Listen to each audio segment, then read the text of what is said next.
जय माता रानी की नमस्कार प्रिय भक्तजनों। आज मैं लेकर आई हूँ दुर्गा सप्तशती अध्याय नंबर 3, जिसमें सेनापति सहित महिषासुर का वध का वर्णन किया गया है।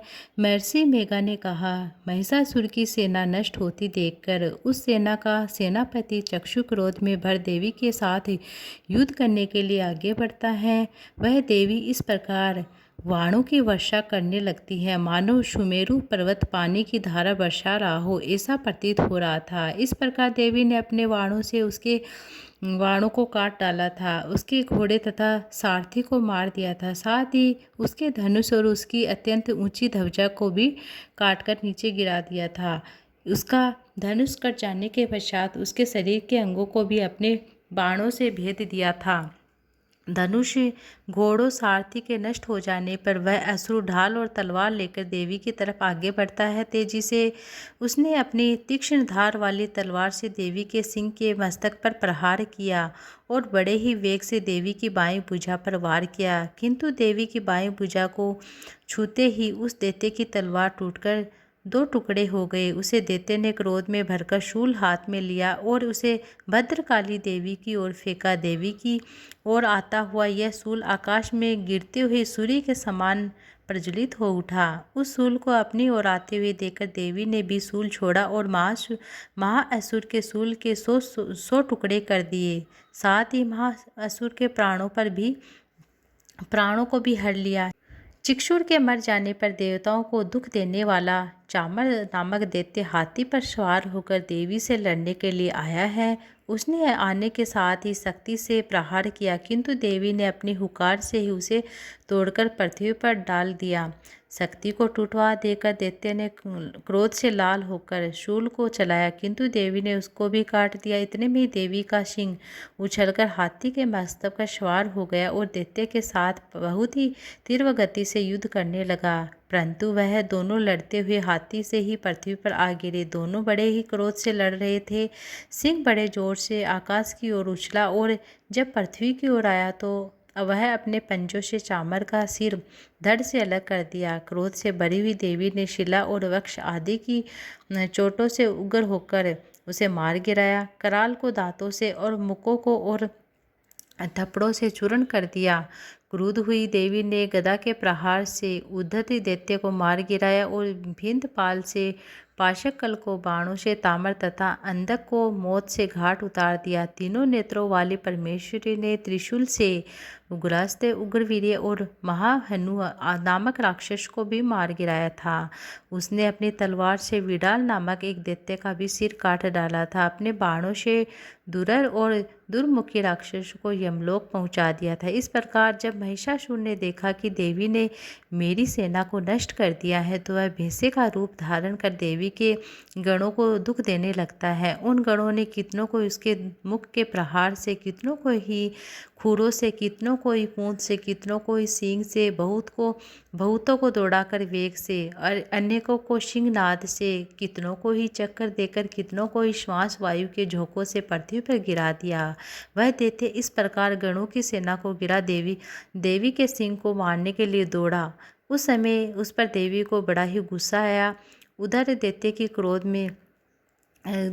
भी क्रोध में भरकर धरती को खुरों से खोदने लगता है तथा सिंगों से पर्वतों को उखाड़ता है, धरती पर फेंकने लगता है, मुख से शब्द करने लगता है। महिषासुर के वेग से चक्कर देने के कारण समुद्र चारों ओर फैलने लगा। हिलते हुए सिंगों से आघात से मेघ खंड खंड हो गया और श्वास से आकाश में उड़ते हुए पर्वत फटने लगे। इस तरह क्रोध के भरे हुए राक्षस को देखकर चंडिका भी क्रोधित में आ गई और वह उसे मारने के लिए क्रोध में भर गई। देवी ने पास फेंका, दैत्य को बांध दिया। उसे बंध जाने पर दैत्य का रूप त्याग दिया और सिंह का वह रूप बना लेता है। जो ही देवी ने उसका सिर काटने के लिए तैयार होती है, उसने पुरुष का रूप बना लिया जो कि हाथ में तलवार लिए हुए था। देवी ने तुरंत अपने बाणों के साथ उस पुरुष को उसकी तलवार ढाल सहित बांध लिया। इसके पश्चात वह हाथी के रूप में दिखाई देने लगता है। अपनी लंबी सूंड से देवी के सिंह को खींचने लगता है और गर्जना लगता है। देवी ने अपनी तलवार से उसकी सूंड काट डाली। तब राक्षस ने एक बार फिर से भैंसे का रूप धारण करता है वह पहले की तरह चरजीवों सहित समस्त त्रिलोकियों को व्याकुल करने लगता है। इसके पश्चात क्रोध में भरी हुई देवी बारंबार उत्तम मधु का पान करने लगती है और लाल लाल नेत्र करके हंसने लगती हैं। उधर बलवीर्य तथा मद से क्रुद्ध हुआ दैत्य भी गर्जने लगता है। अपने सींगों से देवी पर पर्वतों को फेंकने लगता है। देवी अपने बाणों से उसके फेंके हुए पर्वतों को चूर्ण करती हुई बोली, ओ मुंड, जब वह मैं मधुर पान करती हूँ तब तू गर्ज ले और इसके पश्चात मेरे हाथों तेरी मृत्यु तो होनी निश्चित है। देवता गर्जने लगे। महर्षि मेघा ने कहा, यूँ कहकर देवी उछलकर उस दैत्य पर जा चढ़ी और उसे अपने पेड़ से दबाकर शूल से उसके गले पर आघात किया। देवी के पेड़ से दबने पर ही दैत्य अपने दूसरे रूप में अपने मुख से बाहर होने लगता है। तब भी वह आधा ही बाहर निकला था कि देवी ने अपने प्रभाव से उसे रोक लिया। जब वह आधा निकला हुआ दैत्य युद्ध करने लगता है तो देवी ने अपनी तलवार से उसका सिर काट दिया। इसके पश्चात सारी राक्षस सेना हाहाकार मच जाती है और वहाँ से भाग खड़ी होती हैं। तब देवता अत्यंत प्रसन्न हो जाते हैं। ऋषि महर्षि सहित सभी देवी देवता माता की स्तुति करते हैं। गंधर्वराज गान करते हैं, अप्सराएं नृत्य करती हैं। ये थी दुर्गा सप्तशती अध्याय नंबर 3। अब जानते हैं दुर्गा सप्तशती अध्याय नंबर 4। दुर्गा सप्तशती अध्याय नंबर 4 में चौथे चैप्टर में इंद्रादि देवताओं द्वारा देवी की स्तुति का वर्णन किया गया है। महर्षि मेघा बोलते हैं कि देवी ने जब पराक्रमी दुरात्मा महिषासुर का वध कर मार गिराया था वह असुरों की सेना को भी मार दिया था, तब इंद्रादि समस्त देवी देवता अपने सिर तथा शरीर को झुकाकर बमा भगवती की स्तुति करने लगते हैं। जिस देवी ने अपनी शक्ति से यह जगत व्याप्त किया है, जो संपूर्ण देवताओं तथा महर्षियों की पूजनीय है, उस अंबिका को हम भक्तिपूर्वक नमस्कार करते हैं। वह हम सबका कल्याण करे। जिस अतुल प्रभाव व बल का वर्णन भगवान विष्णु शंकर ब्रह्मा जी नहीं कर सकते, वही चंडिका देवी इस संपूर्ण जगत का पालन करे और अशुभ का नाश करे। पुण्य आत्माओं के घरों में तुम स्वयं लक्ष्मी रूप और पापियों के घरों में तुम अलक्ष्मी रूप और सतकुलों में उत्पन्न होने वाले के लिए तुम लज्जा रूप होकर उनके घरों में निवास करती हो। हम दुर्गा भगवती को नमस्कार करते हैं। हे देवी, इस विश्व का पालन करो। हे देवी, तुम हमारे अचित्य रूप का किस प्रकार वर्णन करो। असुरों का नाश करने वाली भारी पराक्रम तथा समस्त देवताओं तथा दैत्यों के विषय में जो तुम्हारे पवित्र तथा चरित्र, उनका हम किस प्रकार वर्णन करें। हे देवी, त्रिगुणात्मिकता होने पर भी संपूर्ण जगत की उत्पत्ति का कारण हो। हे देवी, भगवान विष्णु शंकर आदि किसी देवता ने तुम्हारा पार नहीं पाया। तुम सबकी आश्रय हो। ये संपूर्ण जगत तुम्हारा ही अंश है, क्योंकि तुम सबकी आदिभूत प्रकृति हो। हे देवी, तुम्हारे जिस नाम के उच्चारण से संपूर्ण यज्ञों में सब देवता तृप्ति लाभ करते हैं, वह स्वाहा तुम ही हो। इसके अतिरिक्त तुम पितरों की तृप्ति का कारण हो, इसलिए सब आपको स्वधा कहते हैं। हे देवी, वह विद्या जो मोक्ष को देने वाली होती है, जो अचित्य महाज्ञान स्वरूपा तथा तत्वों को सार को वश में करने वाले, संपूर्ण दोषों को दूर करने वाले, मोक्ष की इच्छा वाले मनुष्यजन जिसका अभ्यास करते हैं, वह तुम ही तो हो। तुम वाणी रूप हो।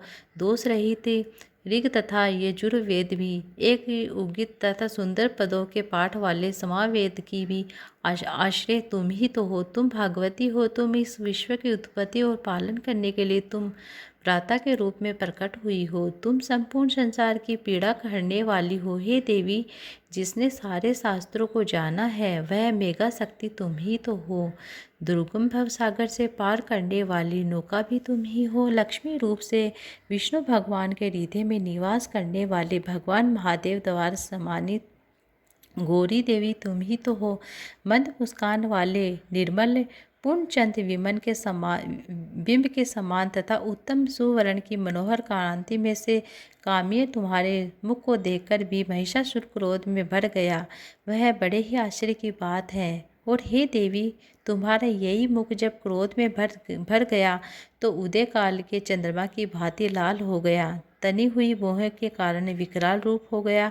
उसे देखकर भी महिषासुर के शीघ्र प्राण नहीं निकल गई, यह बड़े आश्चर्य की बात है। आपके कुपित मुख से दर्शन करने भला कौन जीवित रह सकता है। हे देवी, तुम हमारे कल्याण के लिए प्रसन्न हो जाओ। आपके प्रसन्न होने से इस जगत का अद्भुत होता है। जब आप क्रुद्ध होती हो, कितने ही कुलों का सर्वनाश हो जाता है। यह हमें अभी भी जाना है। जब हमें महिषासुर की बहुत बड़ी सेना को देख कर मार दिया था। देवी सदा अद्भुत तथा प्रताप देने वाली, तुम जिस तरह प्रसन्न हो जाती हो, वही देश में सम्मानित होते हैं। उनके धन यश की वृद्धि होती है तथा धर्म कभी शिथिल नहीं होता है। उनके अधिक पुत्र पुत्रियां नौकर होते हैं। हे देवी, तुम्हारी कृपा से ही धर्मात्मक पुरुष प्रतिदिन श्रद्धापूर्वक यज्ञ करता है, हवन करता है, धर्म अनुकूल आचरण करता है। इसके प्रभाव से सर्वलोक में जाता है, क्योंकि तुम तीनों लोकों में मनवांछित फल देने वाली हो। हे माँ दुर्गे, तुम स्मरण करने पर भी संपूर्ण जीवों के भय नष्ट कर देती हो। स्थिर चित्त वालों के द्वारा चिंतन करने पर भी उन्हें अत्यंत मंगल देती हो। हे दारिद्र्य दुख नाशिनी देवी, तुम्हारे सिवा दूसरा कौन है। तुम्हारा चित्त सदा दूसरों के उपकार में लगा रहता है। हे देवी, तुम शत्रु को इसलिए मारती हो कि उनके मारने से दूसरों को सुख मिलता है। वह चाहे नरक में जाने के लिए चिरकाल तप का कर रहे हो। तुम साथ युद्ध करने वाले सीधे स्वर्ग जाते हैं, इसलिए तुम उनका वध कर देती हो। हे देवी, क्या तुम सृष्टिपात मात्र से समस्त असुरों को भस्म कर देती हो। यह अवश्य ही कर सकती हो, किंतु तुम्हारे शत्रु के द्वारा मार इसलिए है कि शास्त्रों के द्वारा मर के स्वर्ग को जावे। इस तरह से हे देवी, उन शत्रुओं के प्रति भी तुम्हारा विचार उत्तम है। हे देवी, तुम्हारे उग्र खंड की चमक से ही त्रिशूल की नोक की कांति की किरणों से असुरों की आंखें फूट नहीं गई। इसका कारण यह था कि वे किरणें शोभामान तुम्हारे चंद्रमा के समान आनंद प्रदान करने वाले सुंदर मुख को देख रहे थे। हे देवी, तुम्हारा शील बुरे वृत्तांत को दूर करने वाला होता है। सबसे अधिक तुम्हारा ये रूप, जो न तो कभी चिंतन में आ सका है, न किसी दूसरे से कभी तुलना की हो सकती है। तुम्हारा बल पराक्रम शत्रुओं का नाश करने वाला है। इस तरह तुमने शत्रुओं पर भी दया प्रकट की। हे देवी, तुम्हारे बल की जिसके साथ बराबरी की जा सके तथा शत्रुओं को भय देने वाले इतना सुंदर रूप और किसका है। हृदय में कृपा और युद्ध में निष्ठुरता, ये दोनों बातें तुम तीनों लोकों में केवल तुम ही में दिखाई देती हैं। हे माता, युद्ध भूमि में शत्रुओं को मारकर तुमने उन्हें स्वर्ग लोक में पहुंचाया है। इस तरह तीनों लोकों की तुमने रक्षा की है। उन उत्तम असुरों से जो हमें भय था, उसको भी तुमने दूर किया है। तुमको हमारा नमस्कार है। हे देवी, तुम शूल तथा खंड से हमारी रक्षा करो। घंटे की ध्वनि, धनुष के टंकार से भी हमारी रक्षा करो। हे देवी, हे चंडिके, आप अपने शूल को घुमाकर पूर्व पश्चिम उत्तर दक्षिण दिशा में हमारी रक्षा करो। तीनों लोकों में जो हमारे सौम्य रूप है तथा घोर रूप है, उनसे हमारी रक्षा करो। इस पृथ्वी की रक्षा करो। हे अंबिके, आपके कर पलों में जो खड्ग शूल गदा आदि शस्त्र शोभा पा रहे हैं, उनसे हमारी रक्षा करो। महर्षि बोले, इस प्रकार जब सब देवता ने जगत माता भगवती की स्तुति की और नंदवन से पुष्प तथा गंध अनुलेपों से द्वारा उनका पूजन किया, फिर सबने मिलकर जब सुगंधित दिव्य धूपों द्वारा उनको सुगंधित निवेदन की, तब देवी ने प्रसन्न होकर कहा कि देवताओं, तुम सब मुझसे मनवांछित वर मांगो। देवता बोले कि हे भगवती, तुमने हमारा सब कुछ कार्य कर दिया है। अब हमारे लिए कुछ भी मांगना बाकी नहीं रहा है, क्योंकि तुमने हमारे शत्रु महिषासुर का वध कर डाला है। हे महेश्वरी, तुम इस प्रकार यदि हमें कोई वर देना चाहती हो तो बस इतना वर दो कि जब जब हम आपका स्मरण करें, तब तब हमारी विपत्तियों को हरण करने के लिए हमें दर्शन दिया करो। हे देवी, हे अंबिके, जो कोई भी तुम्हारी स्तुति करे, तुम उनको तुम उनको वित्त, स्मृति और वैभव देने वाली, साथ ही उनके धन और स्त्री आदि की संपदा बढ़ाने वाली सदा हम पर प्रसन्न रहे। महर्षि बोले, हे राजन, देवताओं ने जब जगत के लिए तथा अपने लिए इस प्रकार प्रश्न किया तो बस यथास्तु कहकर देवी अंतर्ध्यान हो जाती हैं। हे भूप, इस प्रकार तीनों लोगों का हित चाहने वाली वह भगवती देवताओं के शरीर से उत्पन्न हुई थी, वह सारा वृत्तांत मैंने तुमसे कह दिया है। इसके पश्चात दुष्ट, असुर तथा शुंभ निशुंभ का वध करने और सब लोगों की रक्षा करने के लिए जिस प्रकार गौरी देवी के शरीर से उत्पन्न हुई थी, वह सारा वृत्तांत मैंने यथावत वर्णन किया है। यह था चौथा अध्याय, दुर्गा सप्तमी अध्याय नंबर 4 जो पूर्ण हुआ।